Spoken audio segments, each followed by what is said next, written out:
Okay, these are the boxes. This is a bell-shaped box. You can see the different, this is what I'm going to make tonight. And just so you can see the different shapes. And all mine, I like them to fit loose. A lot of people like that snug fit. I don't like that, nor do people who buy them, unless they're a wood turner and they can make their own anyway. But most people want to be able to lift the cover off, and they don't want to fight with it. You know, here's another one, and this one here, I let the lid over cover so you don't see that joint. I don't want to be able to see the joint. You know, and that's the same type. I throw an insert in, so I don't lose as much wood. And so my grain patterns usually stay pretty close. You know, and that's what you can see here. You know, I got a nice grain pattern, but they line up. They always line up perfect, and that's because of the insert that I put. So I don't waste as much wood trying to put the two back together. And you know, I'm just showing you different types of boxes you can make. This one was a mistake. It was supposed to have a lip like so, but it's a double axis turn, and because I hadn't done it in a while, I went backwards on it, and I caught it before I had no more wood here. But then you can also make them like so, nice three-sided box, or a twisted box. Another thing you can do. You can see the twist on it. But again, the grains, I'm really concerned with the grains. I want my grains to match. I really like that flow from top to bottom.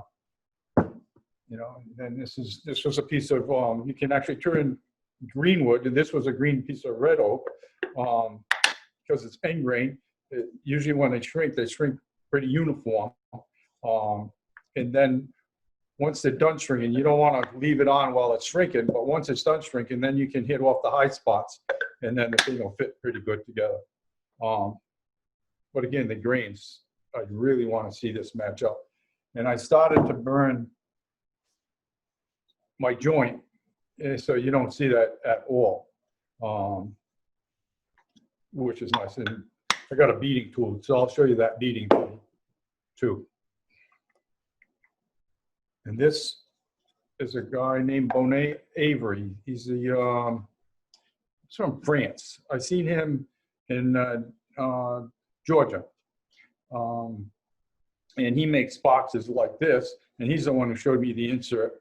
And I think Rick Angus maybe showed me the insert too, but I wasn't paying attention to that class. He was teaching at that time. He was up in New Hampshire doing it, and I know I wasn't paying attention. If I had, I would have learned something, but sometimes I can only do what I can only do.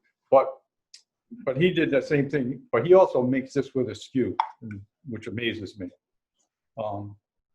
So this is what I'm going to try to show you how I do, and how I make the insert and whatever. But this is what we're going to go for. And if you notice my grains, you know, I really like to have this contrast. And it's really not hard to get this contrast if you pay attention to the end of your block of wood. And I'm going to go over here now, and I'll show you. I'll actually leave this right here. I'll just bring that wood here. It'll be easy.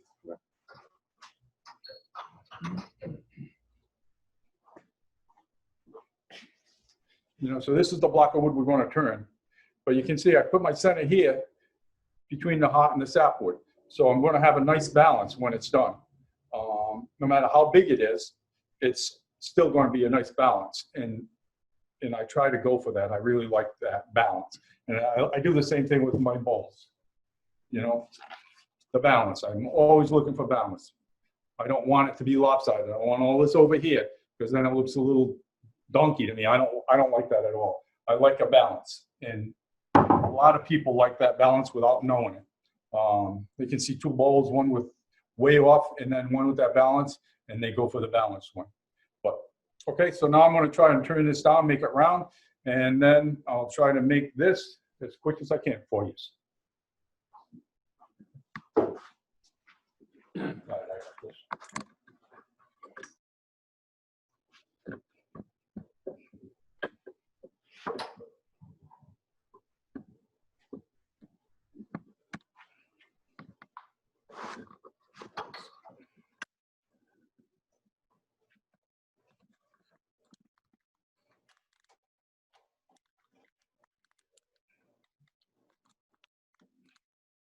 Good, Roland.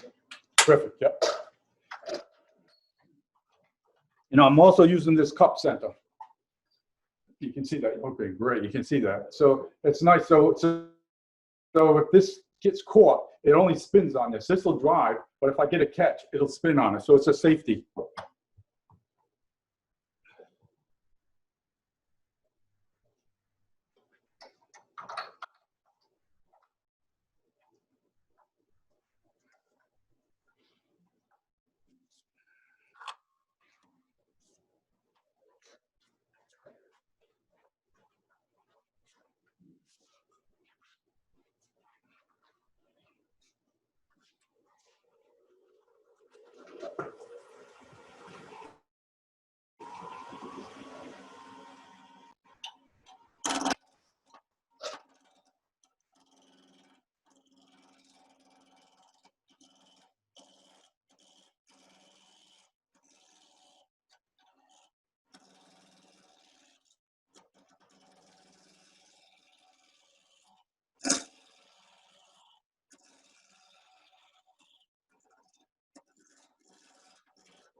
This will be the bottom.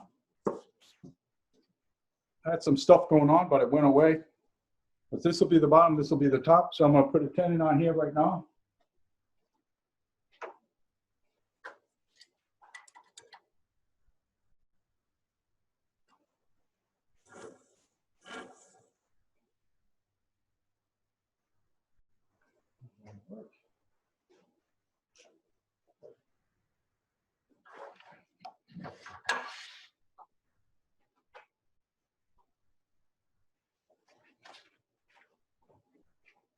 And then I'm probably going to want about a 1/4 inch or so, maybe 3/8 of a tenon.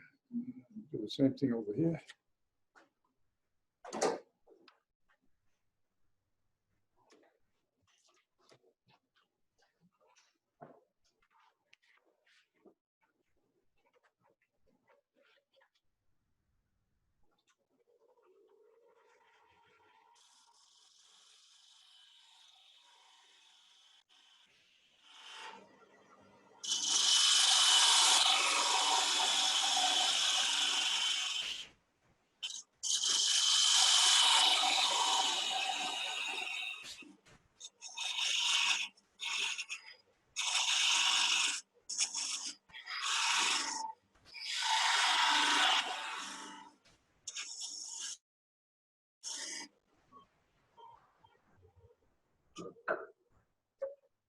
And then this chuck isn't dovetailed, so I have a nice square 10 in there.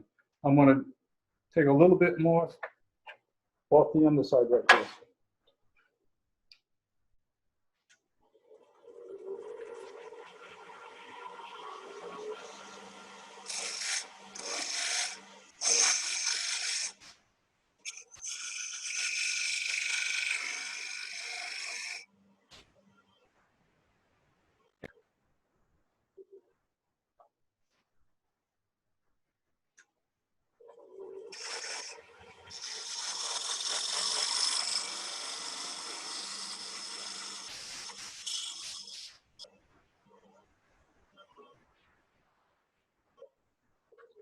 I want my jaws to be touching on the outside part of, I don't want them to be touching way down deep in here.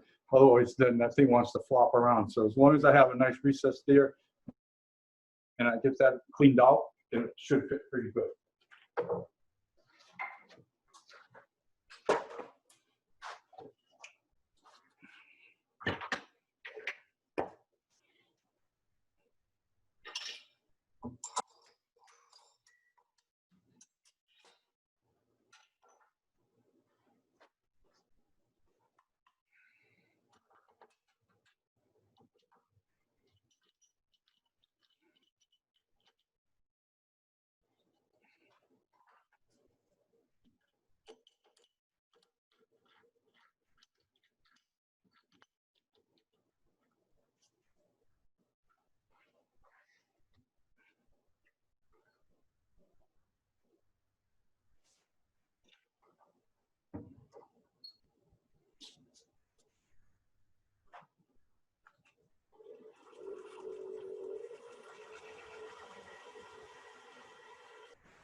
What I do now is I'm going to flatten that out so it's running pretty true.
Now I'm going to put my second tenon on.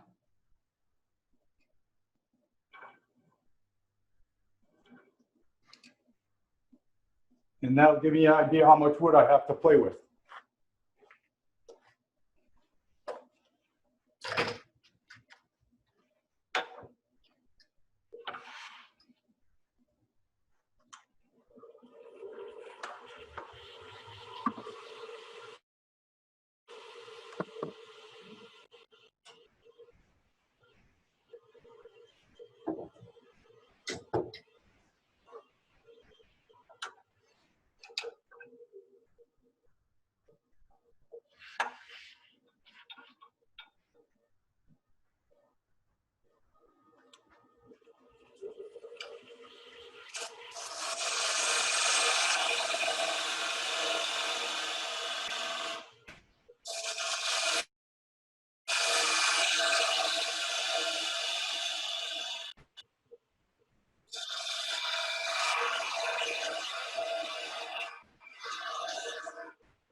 Now this is a dovetail, so I gotta clean this out some.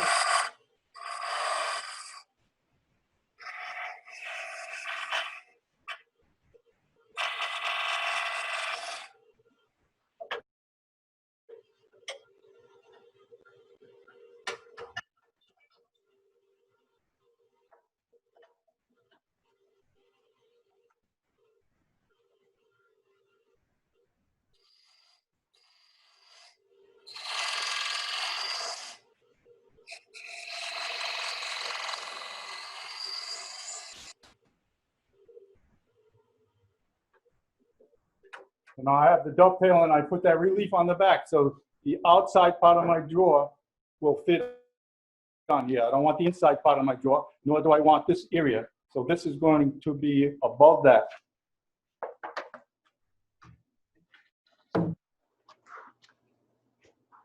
Now,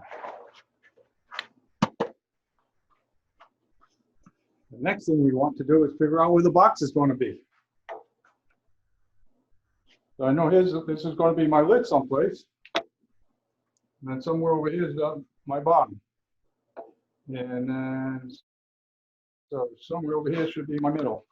So if I know that, let me put a mark here for this. So I know that's going to be the lid.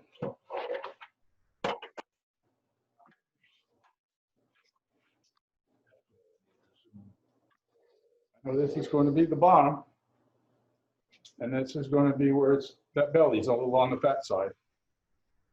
So what I'm going to do now is I'm going to get rid of this amount of wood, and basically I'm going to form the base.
And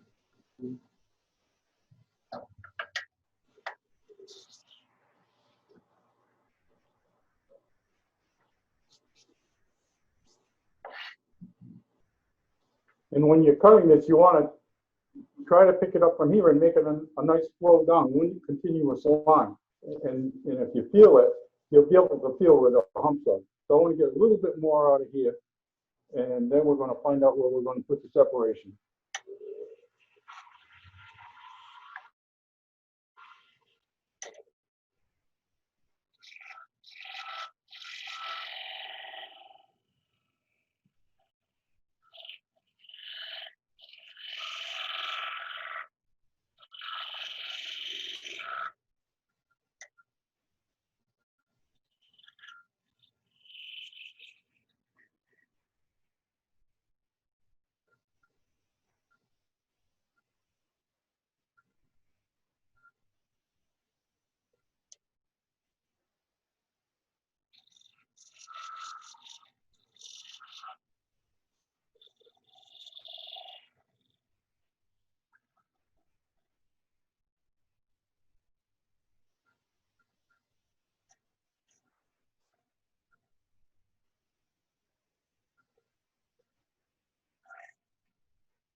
So can you shut your light off for like 2 seconds?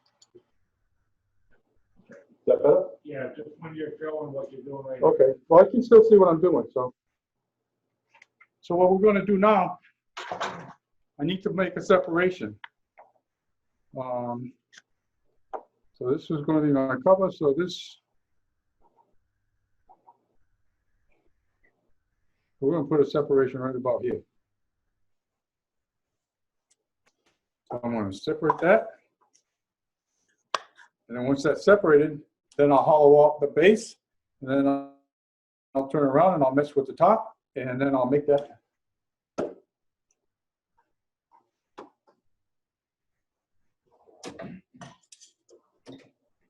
And how I do this is I have a nice skinny potting tool, and that's the only thing I'm going to do. I'm only going to make one cut in. I'm not going to do like they do. They move it back and forth, back and forth. So I'm just going to make it one cut in, and then I'll use the saw to finish separating it. So that way the kerf is just as wide as this, and that's all I want. So the narrower the kerf, the closer your grain pattern is going to be.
And I didn't hack it up too bad.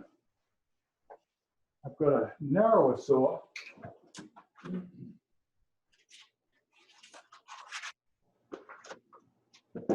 Which is a dovetail saw.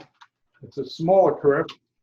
And if I weren't in a hurry, I would maybe use that one because I have a little more control over keeping a nice fine cut. That saw that I just used put some really nasty looking teeth on it.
I'm going to put a drill in there right now.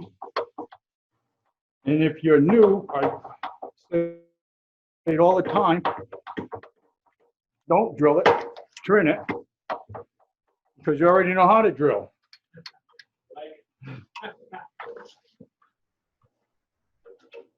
But because, again, I want to figure out how deep I want to go. And that's about how deep I want to go. So deeper.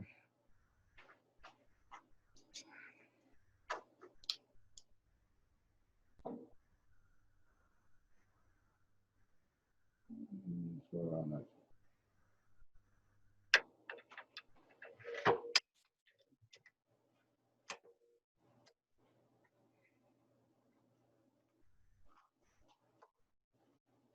Then I found out if I put a little bit of mineral oil on it,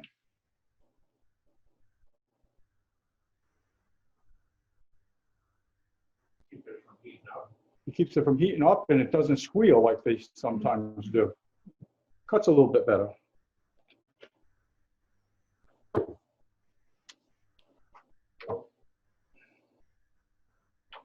You want to slow your speed down?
I need a little bit of room.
I'm going to turn it around, and I go into my wood like so I don't get a catch. If I went in like this, then I would want to catch. But if I go like this, the most I can do is hit right here. Before Can you just step the light up for a moment and then show the first presentation with later off? Okay. Because we can't see because of the light. Yeah. Just a presentation of the. Okay, let's do this here. We're almost at the bottom. And so what I've been doing is I've been going in like this here, so I can come in here and just walk it.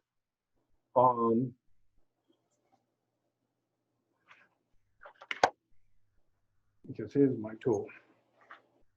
And I'm almost at this angle, so it's almost closed.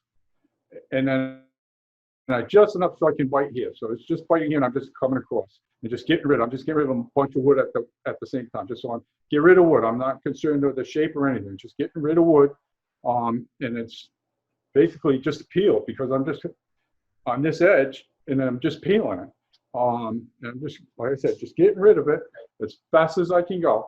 And because I'm almost close, I can't get a catch because even if it does, it's just going to hit right here.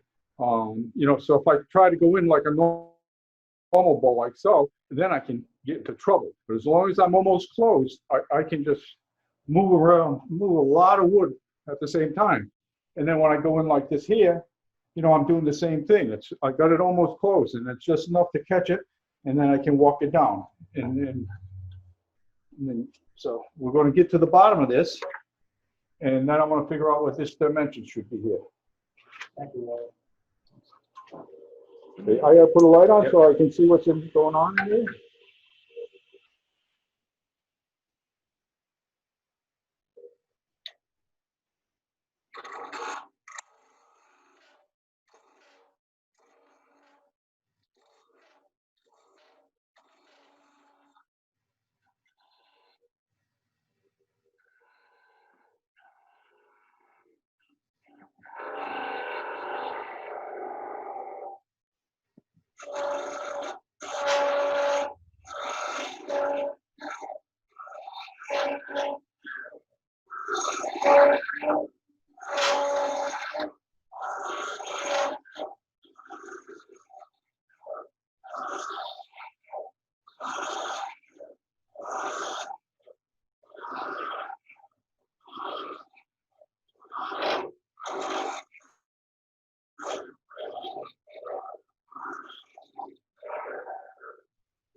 I already made this. This is what I'm going to use for the insert. But I want to make sure that I don't make this bigger than that.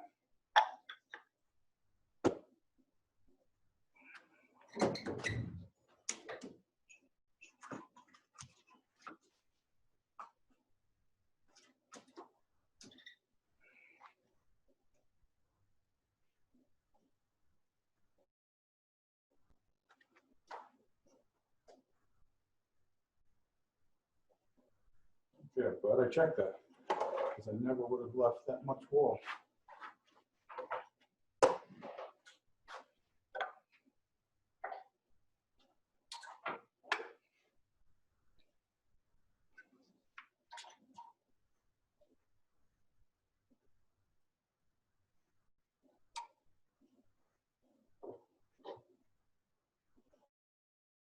Go a little bit bigger. I'm gonna waste this here. I'll go back up here. Go a little bit bigger.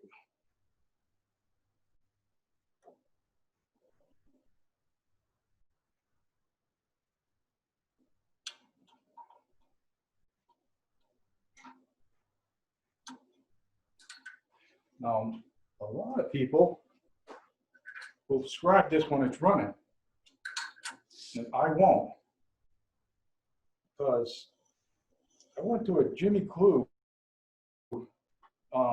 demo, and he got it and played it in my mind. A friend of his did this and caught it, and it jammed up and it went through his underneath into his tongue, and now he talks funny because he lost half of his tongue.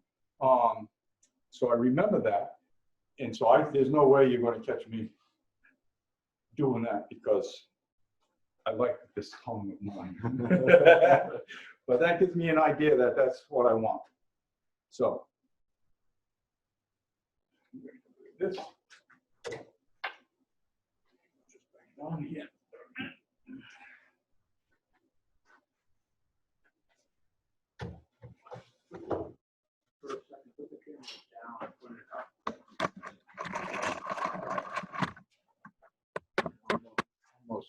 Almost this way.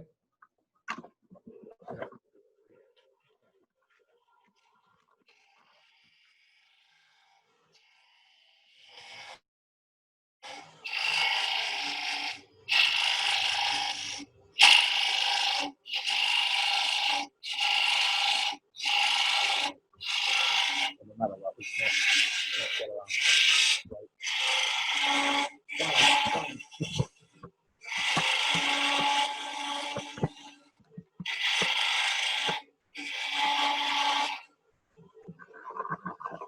Now I have the right side diameter.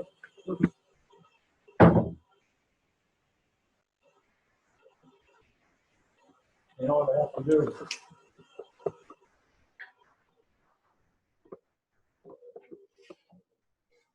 So that's the diameter for that plug will fit in that. The cap is going to fit in here, so that's as wide as it's going to be. And now I'm just going to reduce the rest of this wood so it's a nice, consistent wall thickness.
And then I use this piece of wire as my caliper.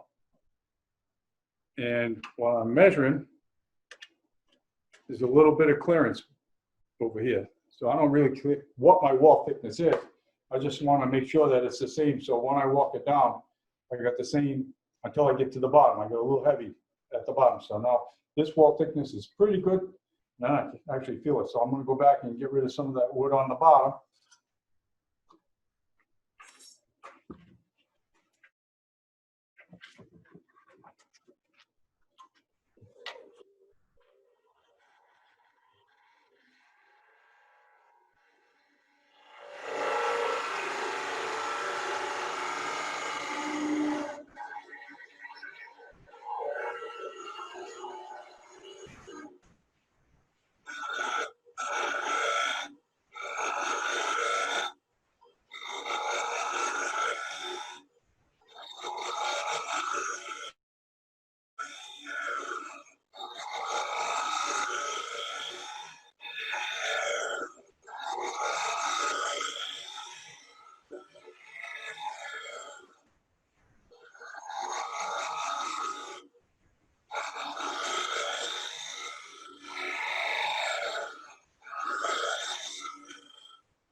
I got a little lump right here, so we're going to get rid of that.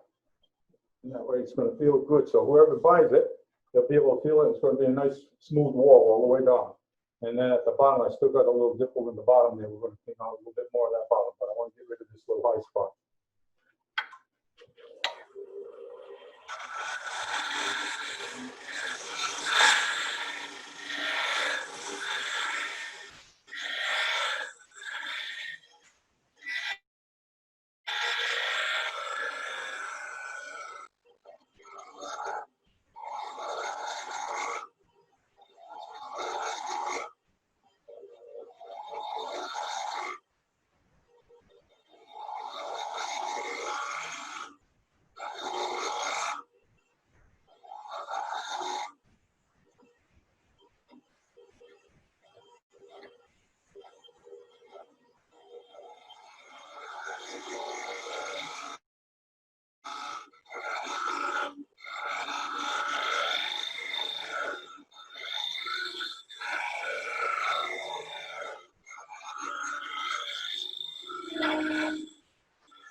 I'm going to work with that.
This is a scraper. It also has a little cutting edge on the side here, so I can catch both sides. So right now, when I went in, I pushed it down and I got a nice smooth wall right here. So when I put my cover on, it's going to be a square and it's going to fit in fairly decent. And right now that feels pretty good in there. And normally what I would do is I would sand that out. I would sand this a little bit. I'm not going to do that right now. Right now, basically this is, I want to clean that edge a little bit more.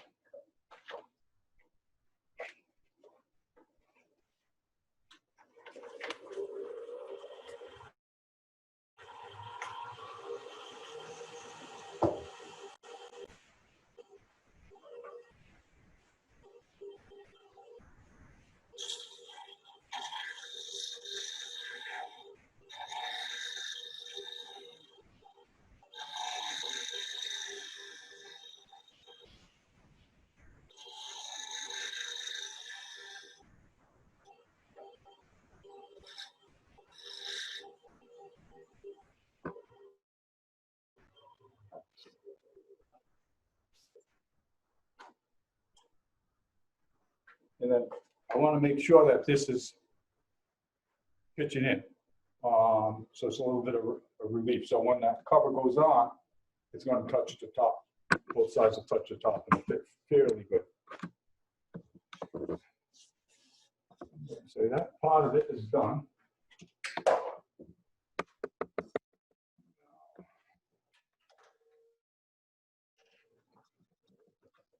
I'll leave this in the chuck.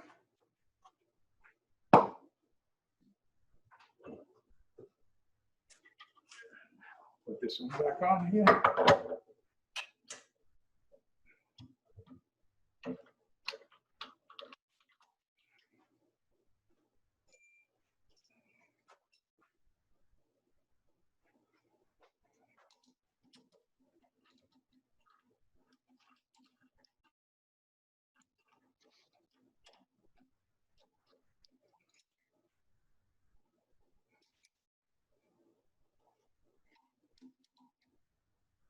Yeah, this is hacked up pretty bad. I'm glad you can't see it.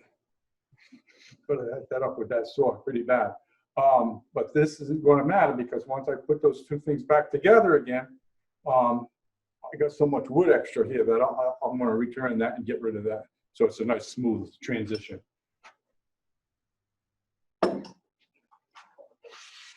Basically what I want to do is the same as I did at the bottom. A little bit of this out of here, cut that out, find out what that dimension should be.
That's Charlie.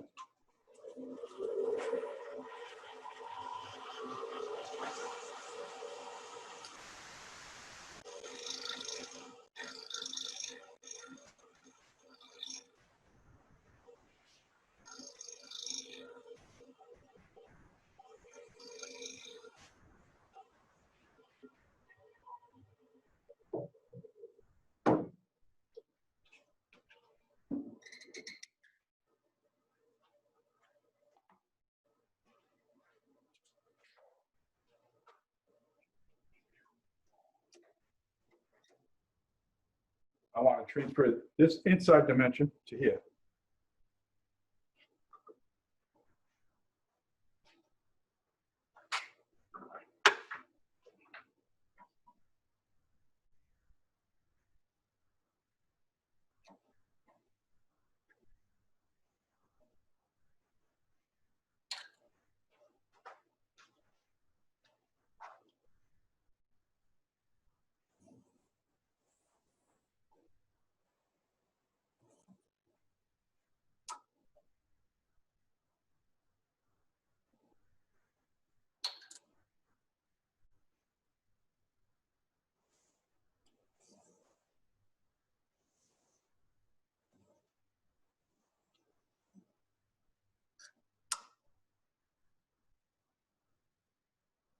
Yeah. I'm going to clean this out. I'm going to put a little shelf. Then I'm going to grab that piece. I'm going to make a plug, glue it in, put it together.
And you want this bottom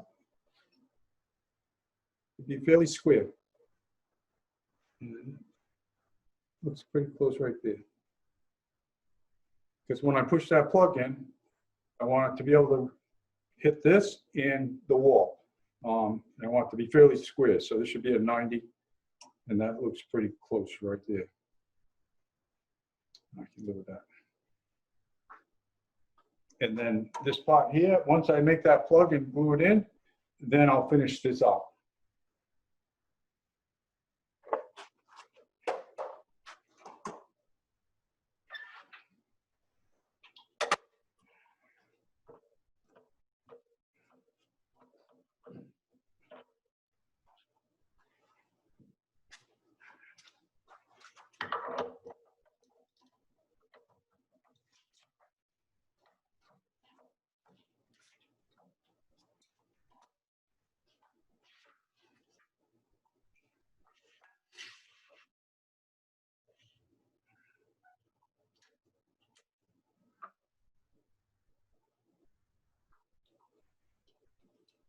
I know this is already too small, so we're going to get rid of this now, and then I'm going to find out how far I'm going to have to go before I get a wall.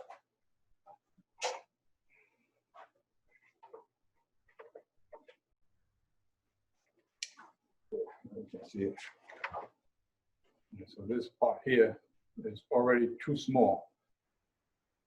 Cut it again. I'm pretty certain it's too small.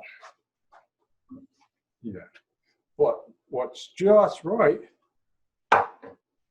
is this dimension. So I can get rid of this, then I'm gonna clean this up, and then I'll be able to have a nice plug to fit there.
Then, as long as all we're doing is playing, so you're over here, why don't you practice making a little tiny video with that piece of wood there? So you can find out exactly how thin you can turn a piece of wood before it snaps off.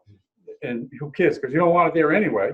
But it gives you time to play and say, well, look what I can do.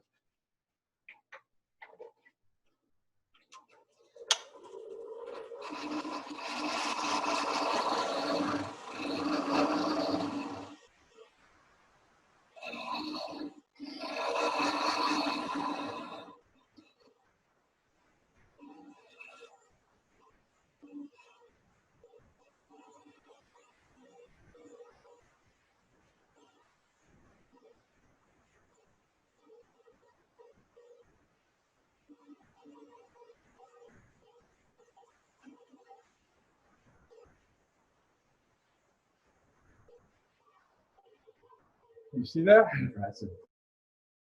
You see that? It's sharper than a pencil right now. And that's just with a potting tool. So I guess the moral of this whole thing is don't forget to have fun. Unless you're trying to make money and feed the kids, then you don't want to be doing this shit.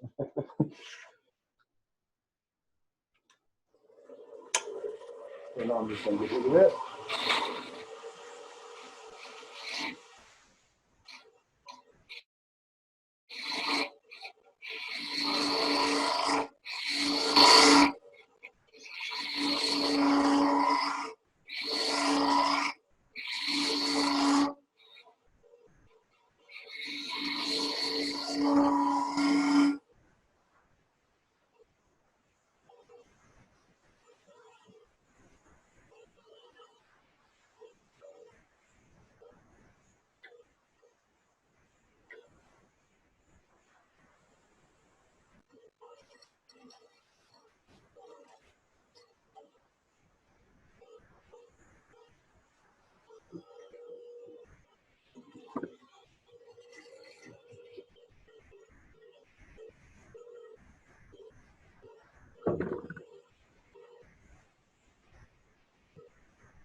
Put a little shape on the bottom, then on that corner, so it won't interfere with inside here.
Still a little too long.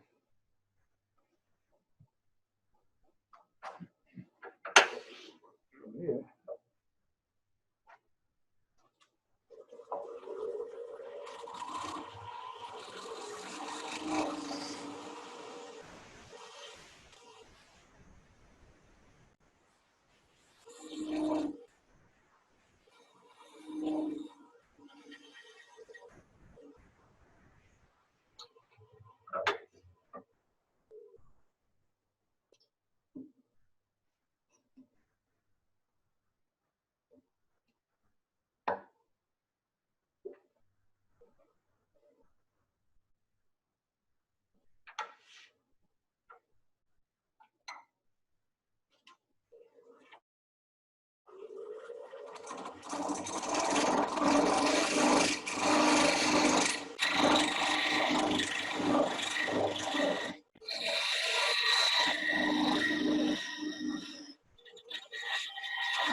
Well, can you put this piece up against the camera, just to show the lift?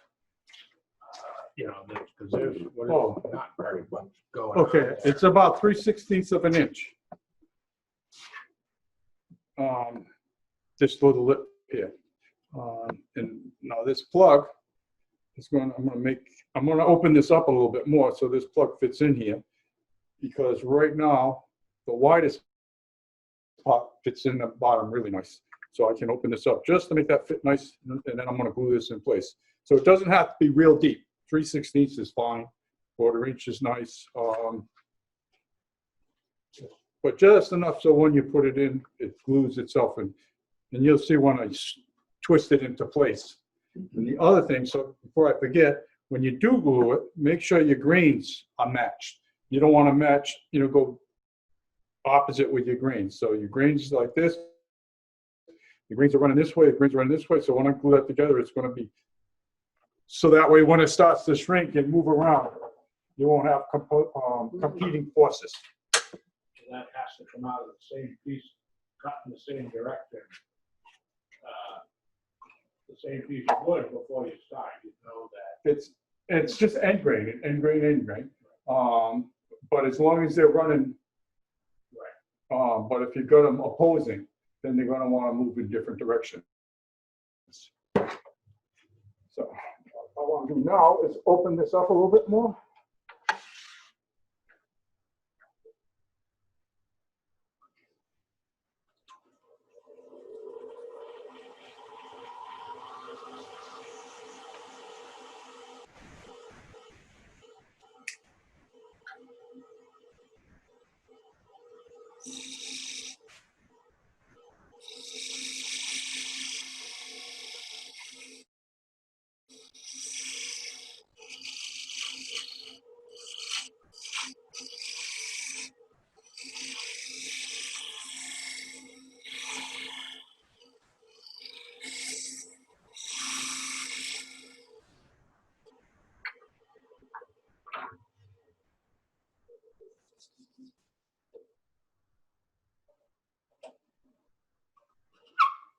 I want it to be just a little bit looser.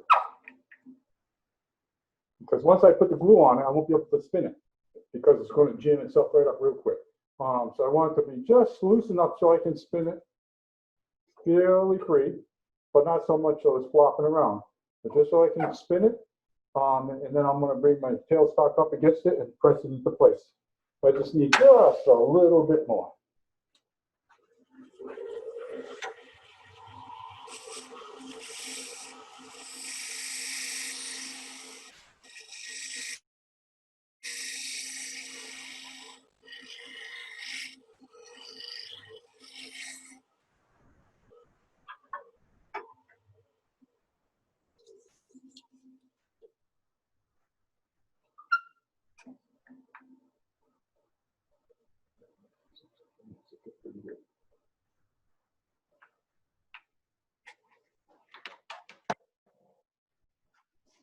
Make sure I'm still kind of square here.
Because even if there's a little shoulder right here, it doesn't matter because I put a little chamfer on here, so it's not going to interfere. And that's the kind of fit you want, just like that.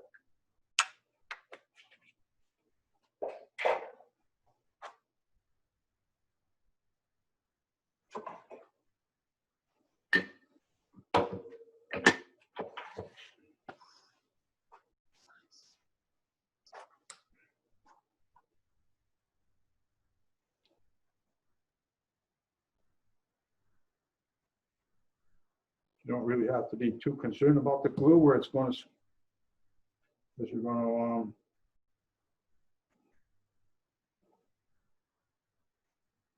and after I got done telling you how you're supposed to make sure your grains are running in the same direction.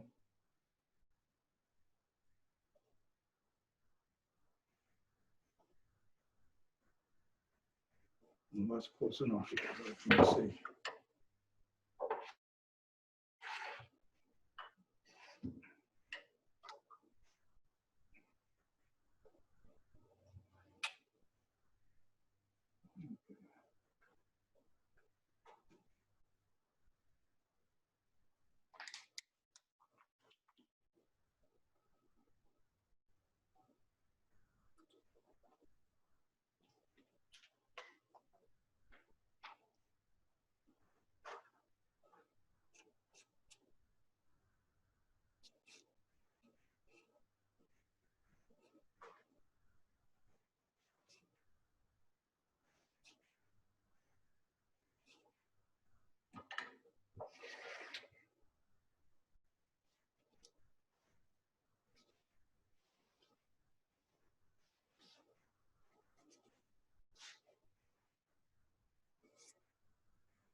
No.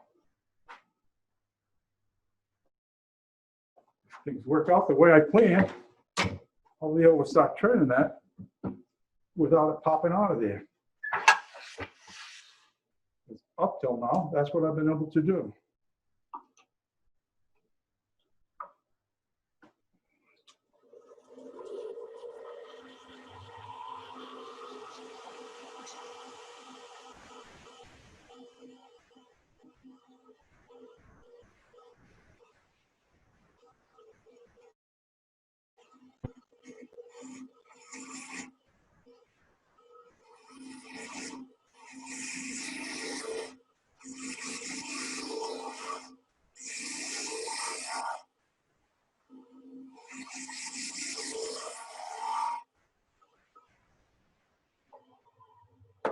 this tool that I'm using right now. Oh, that's how we can zoom in. That's called a detail gouge. It's got a really shallow flute, and there's a lot of metal on the bottom. And the front nose here is about 1/8 of an inch, and the grind is about a 40. And that woman, Cindy Drozer, is what she likes to do with that. It's a 40-inch grind with a little bit of an 1/8 inch nose.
What I do know is I don't use that much of the shoulder here, so we're gonna get rid of some of that.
Shut the light off. I can't see, but you'll be able to. So what I shut the light off, I can't see.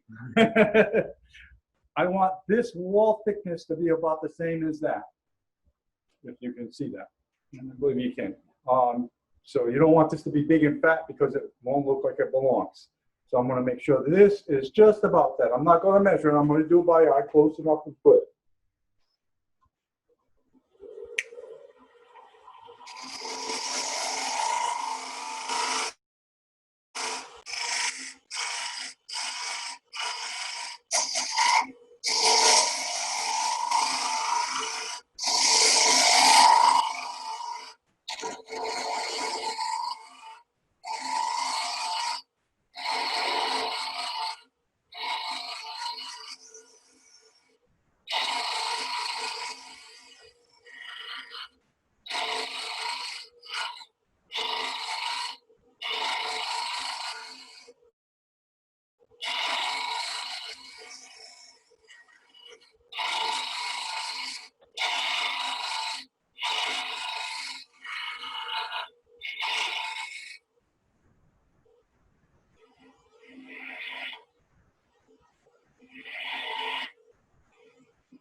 Make sure you put a chamfer on outside, inside there.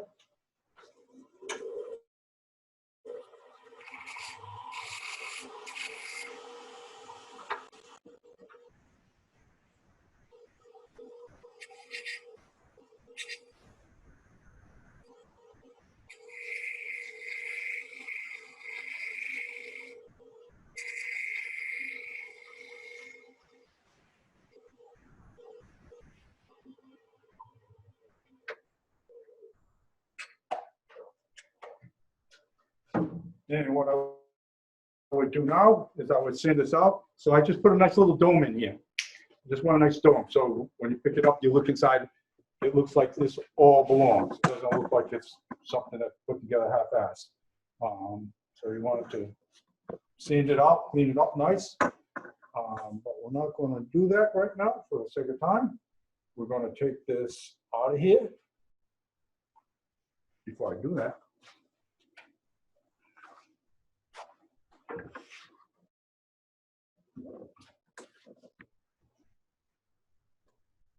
because that's actually a little big. It's actually a little big.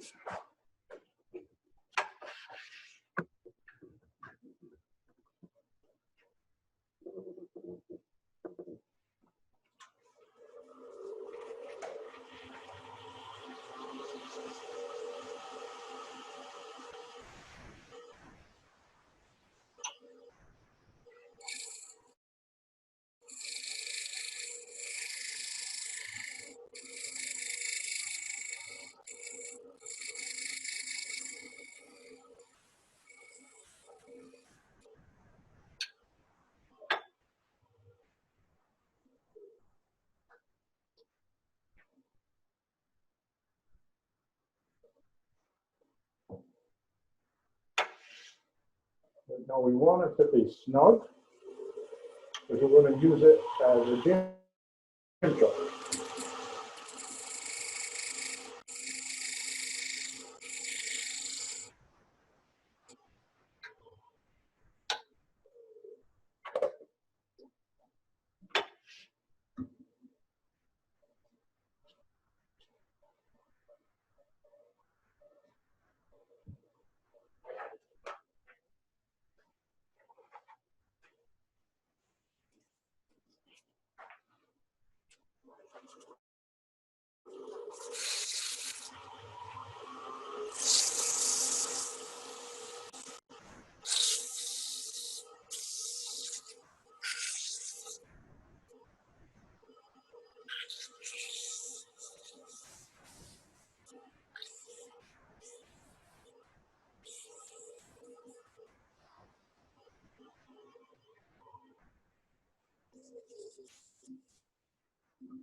This right now is covered with glue.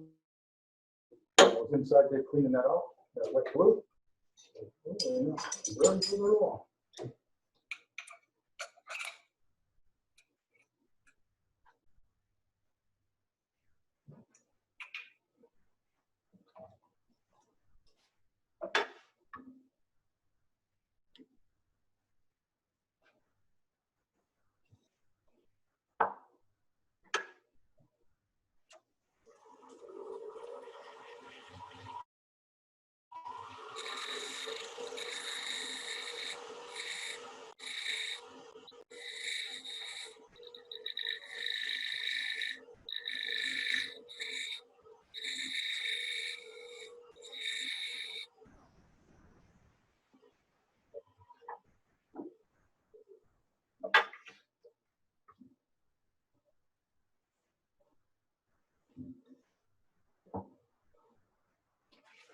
you don't want to get a catch now. Because it wants to catch, it wants to skate. So we'll be happy with that.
And I always have a mask on when I'm working here.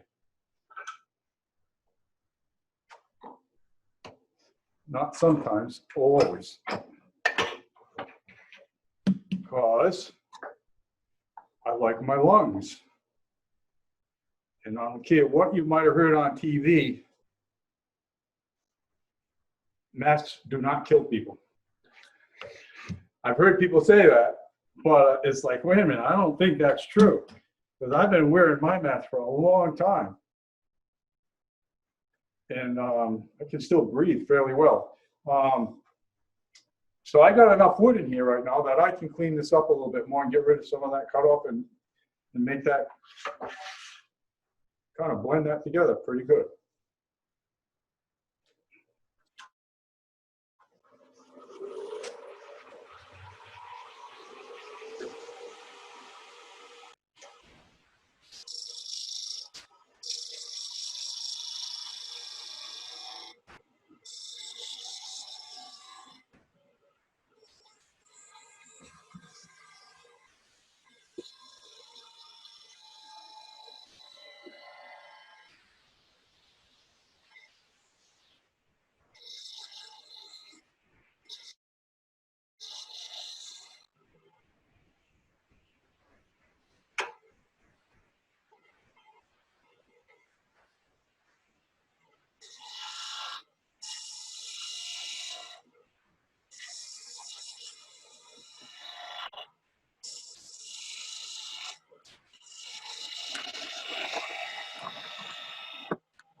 gets rid of it. What I'll do now is I'll show you how I put those beads on.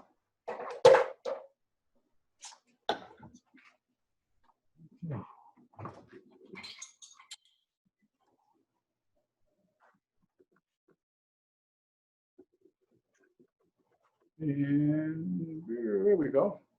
These are called beading tools. I have two sizes.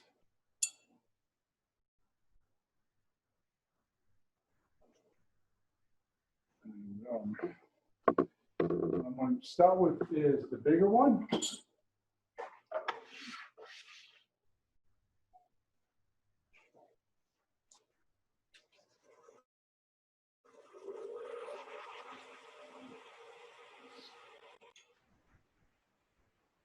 I want to be around center.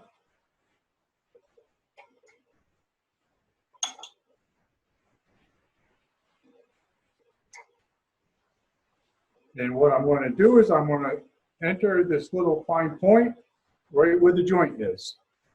So I'm just going to find that right there.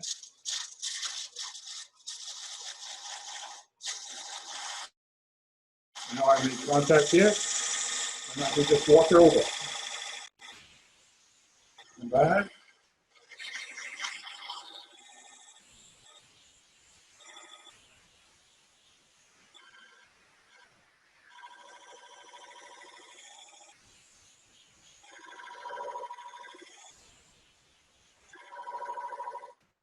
And now I'm going to do the same thing, except this time I'm going to find out where that hole is, and then I'm just going to come over here, very careful, kind of like spin it, spin it, spin it, so it makes contact.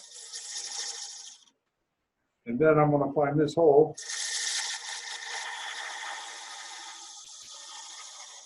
And now I can walk it back and forth.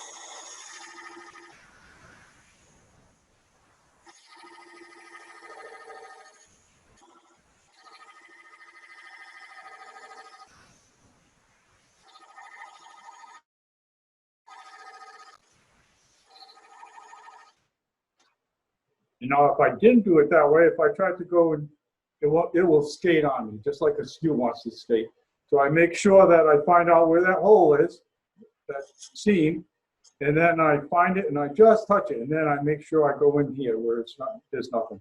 And I'm going to do the same thing here. So I know that I got a hole here, and I just come around. As soon as I catch it, then I come out of that hole, and then I know I can walk right into it.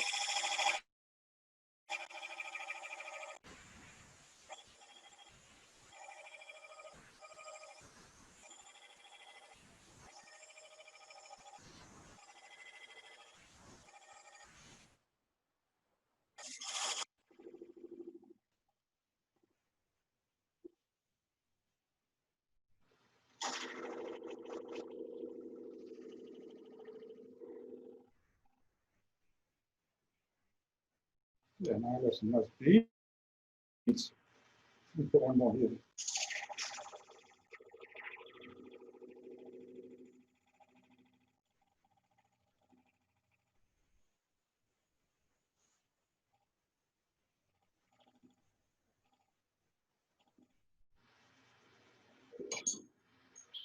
Now we take the small one. We do the same thing. I find out where that the ridge is, and then I can come back.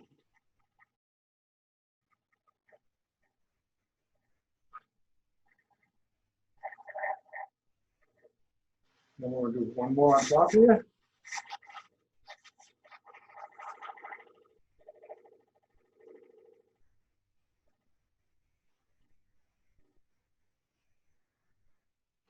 Then we come back over here and balance.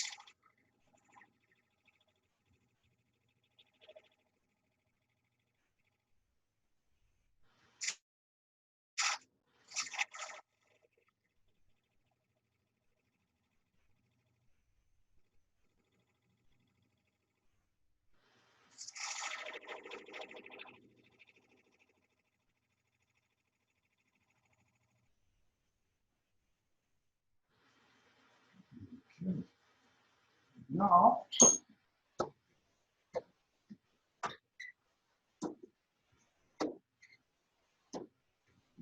This is a new box that I have no idea where to get.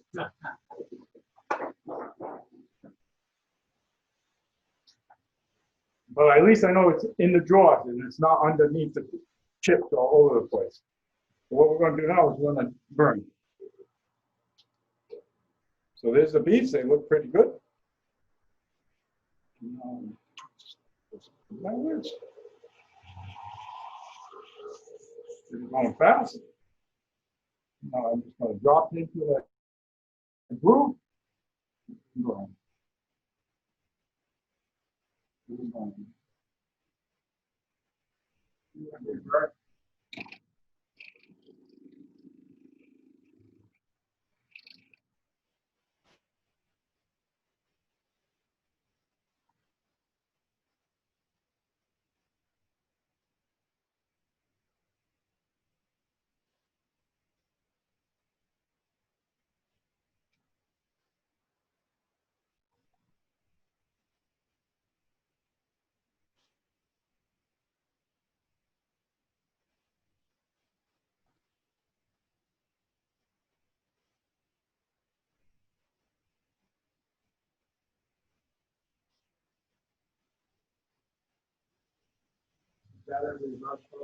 That's in reverse right now, spinning backwards. It doesn't matter. It can spin the other way. Roll over, right? You were doing it forward, you were. No, I would do the same thing. Oh, okay, you're in the same way. Same. Except for some reason, I decided to go backwards. One day I said, let's go backwards, and I hadn't changed. Okay, so that's pretty much how we got the beads. Now I'm going to show you how, because the bottom is going to be finished off just like the top. Normally now I'd be sanding this down, it's nice. And if I was that girl Cindy, she does this box with finial in and all, and she talks a lot. And I don't know how she does it. Well, I know how she does it. She's been doing it a long time. I can't do that, but I hope I've got enough done.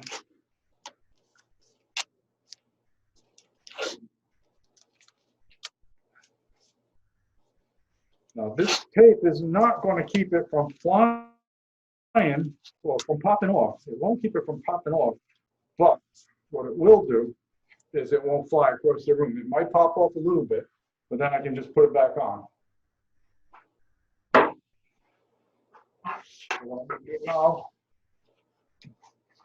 Now we're finishing. Actually, we're finishing off the top right now. So I'm still a little heavy here, so I'm going to make that a little thinner. And then we're going to put a nice little recess right here. Get rid of this thing here.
Is anybody still watching?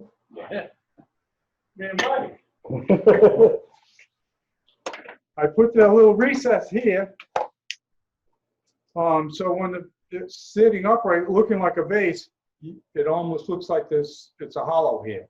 Or if you put you got a nice little recess, you can put a plant on here, you can put the tea light on here. You can use it as a platform for something other than. And now what you want to do is you got a bunch of tape here. You want to get rid of the tape.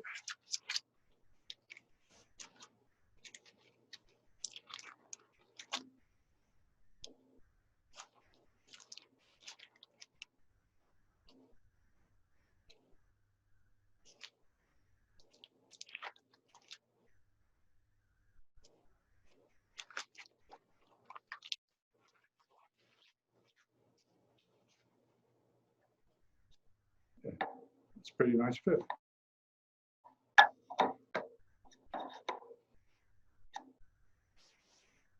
So I would normally sand this down. This would all be sanded down.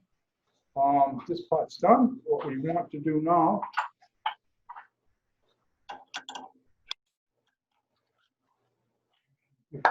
be patient with me a couple minutes.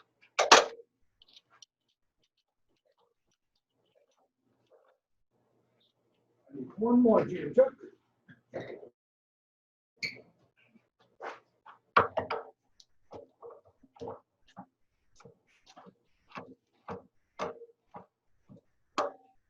And I would have done this if I were by myself. I would have had this done when I cut that. I would have made sure I had enough extra. And then I would have potted it. So right now the jam chuck would go right on there without me having to figure out what size it's supposed to be.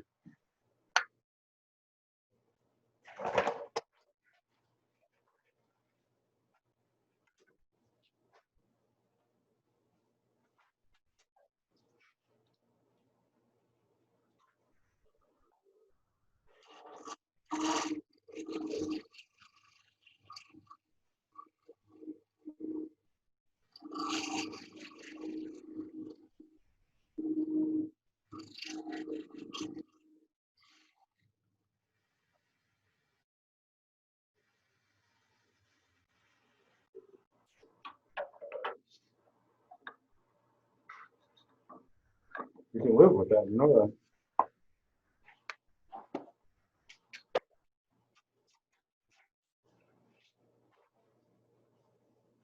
That should be a little bit tighter. If I was really concerned, I'd put a little bit of tape there. I'd wet it. I'd do whatever. But it's sitting on the shoulder, right? So. Right, it's not going anywhere. And so that's what we're going to do.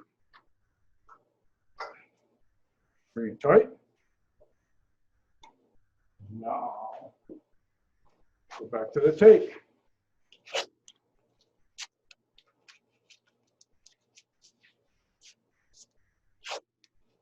But they call it a jam chuck because you're supposed to jam it together. It's not like a sloppy chuck. It's called a jam chuck. So the tape is just a precaution for you. The tape is when I do a catch over here, it doesn't fly. It's going to come apart. It's going to wow.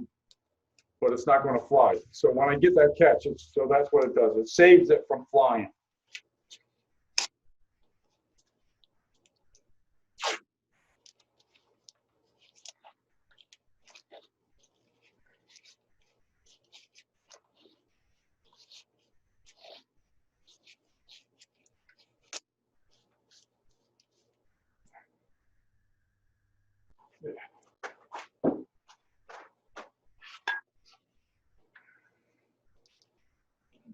And always spin. Get in a habit of spinning your work before you start it up, just in case something isn't right.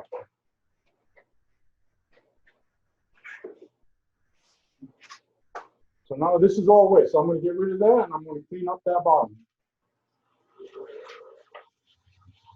Remember, the only thing that's holding this together right now is that tape. So you don't want to get too aggressive here. You just want to get rid of some of it.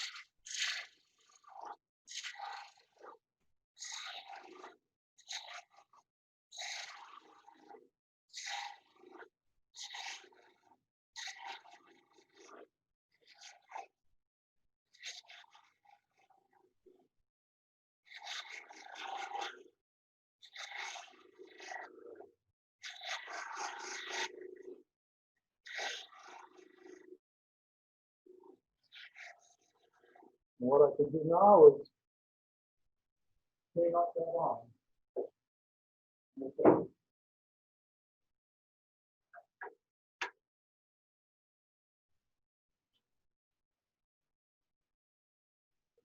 So I can make it a little narrow. It doesn't have to be that big.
That was me saying, why do you want to do something stupid like that for? You're gonna stick that in there and it's gonna catch. Go ahead, do it.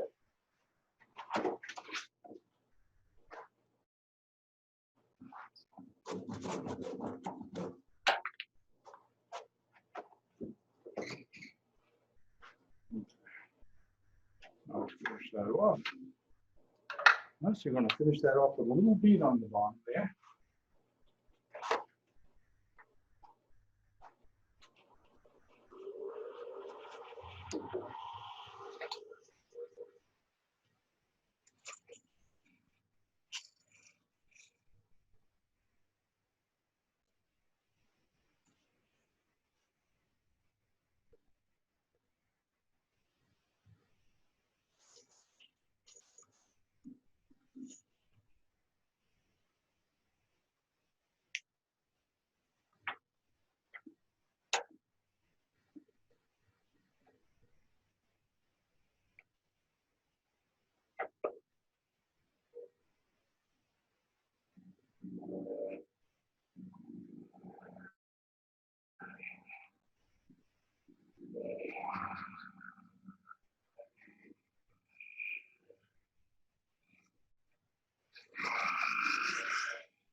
You always want to make sure that your outside is higher than your inside. Otherwise, it's going to do a wobble, and you don't want that. And so right now, that's nice. Got a nice little bead there. And what we're going to do now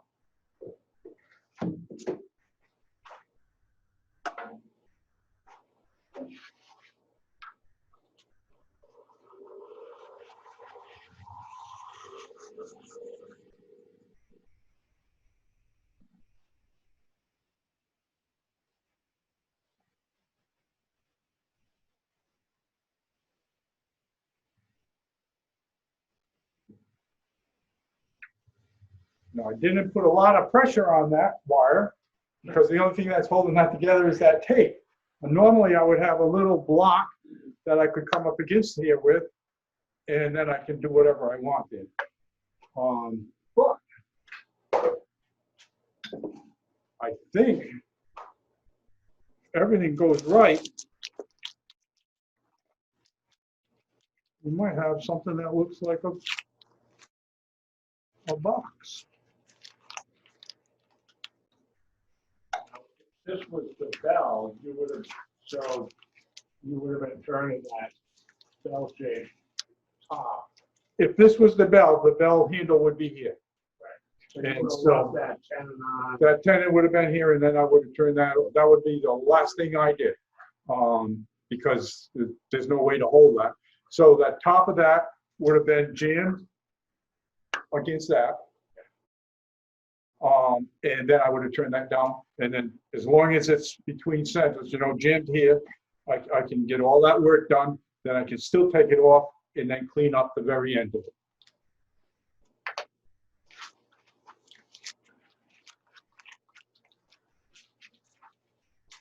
And I never do that either.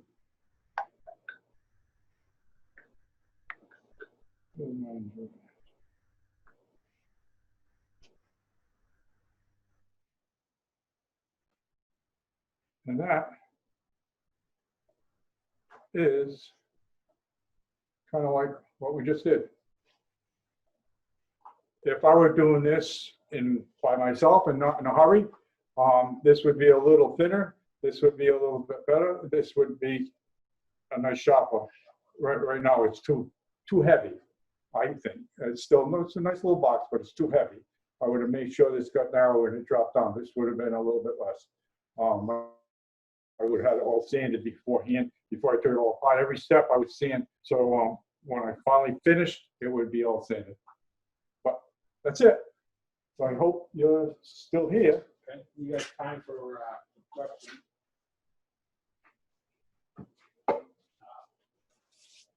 You asked that question, right? You want me to unmute everybody here?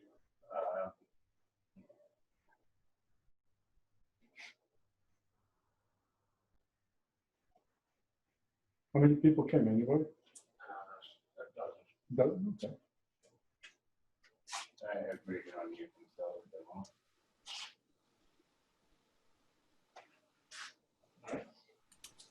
Does anybody have any questions for Roland? Yes, Roland, Rick Angus. Yes, Rick. Are you going to tell me how to do it now? Yeah, I just want to know what's the moisture content of that wood? It's kiln dried, so I don't know. Kiln dried, okay. Yeah, that was a kiln dried piece of wood. But I didn't check it because it's kiln dried. That's close enough, thanks. Yeah.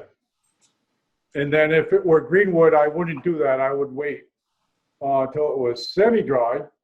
And then in the beginning, I said I can do it if it's semi-dry and then just leave enough wood there to clean it up after it moves a little bit. Because end grain doesn't walk like face grain does. Correct? That's correct. Okay. So you don't really want to do this project with a real soaking wet Right. green. You want to wait. So Unless you want to plan on doing a twice turn. turn it twice. So Yeah. if you're going to use green wood, Plan on doing twice. plan on doing it twice. Right. Figure that into your Yeah. equation. Would you not put the? I wouldn't do that till, Don't put that. I'd wait till, I'd rough it out. On the second turn. In fact, I wouldn't even do it because it's little and there's enough dry wood around that you can find a piece of dry Or is wood. this, could you say this would be one of those projects you shape it, put it on the shelf, see in 6 months, and then, I guess I do it again. Yeah. I saw somebody do that. I forgot who it was. Just turn it, put it on the Put it shelf, on the shelf, Yeah. yeah. and then come back and do it. Well, if you're doing urns, bigger stuff, you can turn it green and then put it on the shelf. and then return it later. So go back to your 10%, we'll leave Yeah. it up, okay? Any other questions for Roland?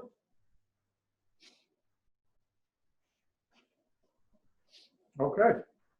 Thanks for coming.